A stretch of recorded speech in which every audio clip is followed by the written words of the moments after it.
Nagpahayag ng kahandaan ng Grupong Lawyers Safety and Commuters Protection o LSCP na magbigay ng libreng serbisyong legal o pro bono sa nag-viral na pulis kung kakailanganin nito. Ayon kay LCSP President Attorney Ariel Intun, nagtatanong siya kung na-provoke ba ang pulis na nag-viral na tinulak niya ang isang rider.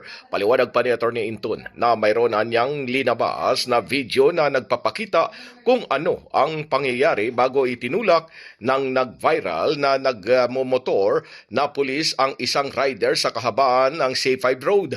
Dagdag pa ni Attorney Intun na bago lumabas ang kompletong video ay sumuko na ang pulis.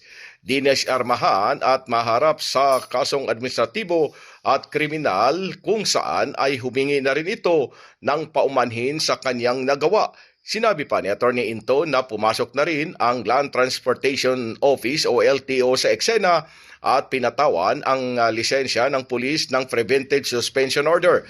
Sa kompletong videoan niya ay makikitang hinabol ng complainant ang pulis at parang inasar pa umano nito ang pulis kahit umiiwas na siya sa gulo.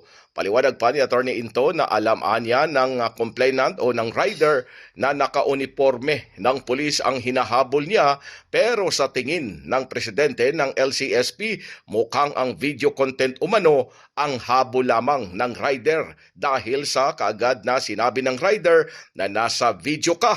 Napansin din ni Attorney Into na kahit sa paraan ng pananalita umano ng complainant o ng rider ay maaangas at wala umanong galang.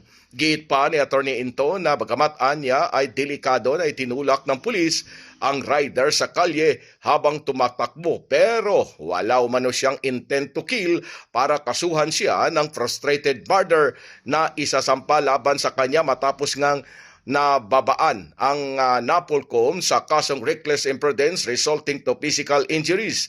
Sabi pa ni Attorney Into na ngayon anya na nilabas na rin ang video at ang palitan ng pag-uusap ng rider at ng pulis ay sa wakas anya ay mabibigay na rin ang panig ng pulis.